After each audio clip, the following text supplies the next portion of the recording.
सोमवार व्रत की कथा। एक नगर में एक बहुत धनवान साहूकार रहता था, जिसके घर में धन की कमी नहीं थी, परंतु उसको एक बहुत बड़ा दुख था। उसके कोई पुत्र नहीं था। वह इसी चिंता में दिन रात लगा रहता।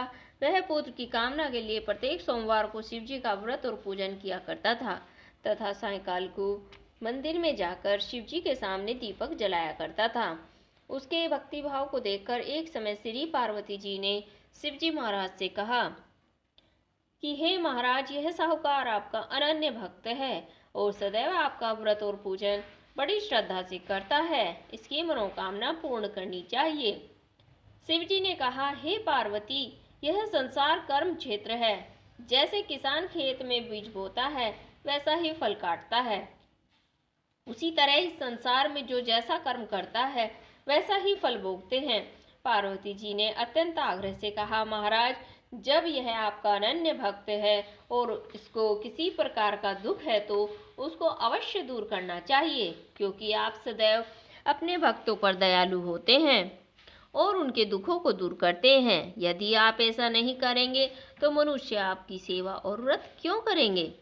पार्वती जी का ऐसा आग्रह सुनकर शिव जी महाराज बोले, हे पार्वती, इसके कोई पुत्र नहीं है। इसी चिंता में यह अति दुखी रहता है। इसके भाग्य में पुत्र न होने पर भी मैं इसको पुत्र प्राप्ति का वर देता हूँ, परंतु यह पुत्र केवल 12 वर्ष तक जीवित रहेगा। इसके पश्चात वह मृत्यु को प्राप्त हो जाएगा। इससे अधिक और मैं इसके लिए कुछ भी नहीं कर सकता। यह सब बातें साहूकार सुन रहा था। इससे उसको न कुछ प्रसन्नता हुई और न ही दुख हुआ। वह पहले जैसा ही शिवजी महाराज का व्रत और पूजन करता रहा। कुछ काल व्यतीत हो जाने पर साहूकार की स्त्री गर्भवती हुई और 10वें महीने में उसके गर्भ से अति सुंदर पुत्र की प्राप्ति हुई। साहूकार के घर में बहुत खुशी मनाई गई, परंतु साहूकार ने उसकी केवल 12 वर्ष की आयु जानकर अधिक प्रसन्नता प्रकट नहीं की और न ही किसी को भेद ही बताया। जब वह बालक 11 वर्ष का हो गया और उस बालक की माता ने उसके पिता से विवाह आदि के लिए कहा, तो वह साहूकार कहने लगा कि अभी मैं इसका विवाह नहीं करूंगा, अपने पुत्र को काशी जी पढ़ने के लिए भेजूंगा। फिर साहूकार ने अपने साले अर्थात बालक के मामा को बुलाकर उसको बहुत सा धन देकर कहा, तुम इस बालक को काशी जी पढ़ने के लिए ले जाओ और रास्ते में जिस स्थान पर भी जाओ, यज्ञ तथा ब्राह्मणों को भोजन कराते हुए जाओ। वह दोनों मामा और भांजे यज्ञ करते हुए और ब्राह्मणों को भोजन कराते जा रहे थे। रास्ते में उनको एक शहर पड़ा।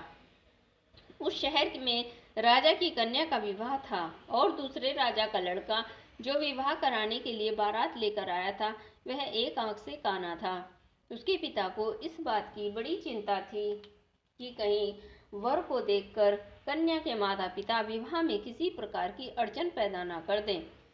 इस कारण जब उसने अति सुंदर सेठ के लड़के को देखा तो मन में विचार किया कि क्यों न दरवाजे के समय इस लड़के से वर का काम चला लिया जाए। ऐसा विचार करके वर के पिता ने उस लड़के और मामा से बात की तो वे राजी हो गए। फिर उस लड़के को वर के कपड़े पहनाकर घोड़ी पर चढ़ाकर दरवाजे पर ले गए और सब कार्य प्रसन्नतापूर्ण हो गया। फिर वर के पिता ने सोचा, यदि विवाह कार्य भी लड़के से करा लिया जाए तो क्या बुराई है।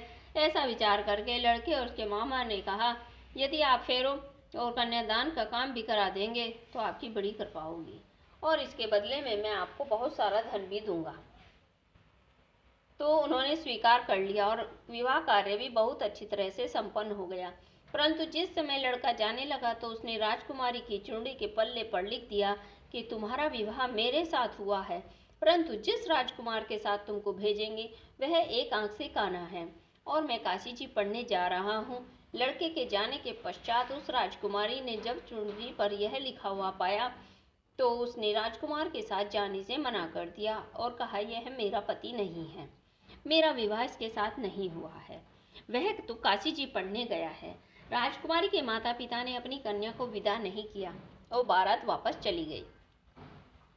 उधर सेठ का लड़का और उसका मामा जी काशी जी पहुंच गए और वहां जाकर उन्होंने यज्ञ करना और लड़के ने पढ़ना शुरू कर दिया। जब लड़के की आयु 12 वर्ष की हो गई उस दिन उन्होंने यज्ञ रचा रखा था। लड़के ने अपने मामा से कहा, मामा जी, आज मेरी कुछ तबीयत ठीक नहीं है। मामा ने कहा, अंदर जाकर सो जाओ। लड़का अंदर जाकर सो गया और थोड़ी देर में उसके प्राण निकल गए। उसने सोचा कि अगर मैं अभी रोना पीटना मचा दूंगा तो यज्ञ कार्य अधूरा रह जाएगा। अतः उसने जल्दी से यज्ञ का कार्य समाप्त कर ब्राह्मणों के जाने के बाद रोना पीटना आरंभ कर दिया। संयोगवश उसी समय शिव पार्वती जी उधर से गुजर रहे थे। जब उन्होंने जोर जोर से रोने की आवाज़ सुनी तो पार्वती जी ने कहा, महाराज, कोई दुखिया रो रहा है, इसके कष्ट को दूर कर दीजिए। जब शिव और पार्वती ने पास जाकर देखा तो वहाँ एक लड़का मुर्दा पड़ा था। पार्वती जी कहने लगी, महाराज, यह तो उसी सेठ का लड़का है जो आपके वरदान से हुआ था। शिव जी कहने लगे, हे पार्वती, इसकी इतनी ही आयु थी, यह भोग चुका है।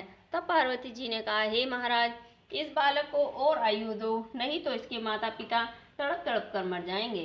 पार्वती जी के बार बार आग्रह करने पर शिव जी ने उनको जीवन वरदान दिया और शिव जी महाराज की कृपा से लड़का जीवित हो गया। शिव जी और पार्वती कैलाश को चले गए। तब वह लड़का अपना मामा और उसी प्रकार यज्ञ करते हुए ब्राह्मणों को भोजन कराते हुए घर की ओर चल पड़े। रास्ते में उसी शहर में आए जहां उसका विवाह हुआ था। वहां पर आकर उन्होंने यज्ञ आरंभ कर दिया तो उस लड़के के ससुर ने उसको पहचान लिया और अपने महल में ले जाकर बड़ी खातिर के साथ बहुत से दास दासियों सहित आदरपूर्वक लड़की और जमाई को विदा किया। जब वह अपने शहर के निकट आए तो मामा ने कहा, मैं पहले तुम्हारे घर जाकर खबर कर देता हूँ। जब उस लड़के का मामा घर पहुंचा तो लड़के के माता पिता घर की छत पर बैठे थे और यह प्रण कर रखा था, यदि हमारा पुत्र सकुशल लौट आया तो हम राजी खुशी नीचे आ जाएंगे, नहीं तो छत से गिरकर अपने प्राण खो देंगे। इतने में उस लड़के के मामा ने आकर यह समाचार दिया, आपका पुत्र आ गया है। उनको विश्वास नहीं आया। तब उसके मामा ने शपथ पूर्वक कहा कि आपका पुत्र अपनी स्त्री के साथ बहुत सारा धन लेकर आया है। तो सेठ ने आनंद के साथ उसका स्वागत किया और बड़ी प्रसन्नता के साथ रहने लगे।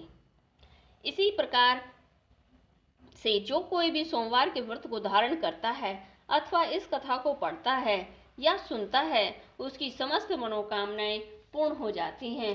बोलो शिव पार्वती महाराज की जय हो।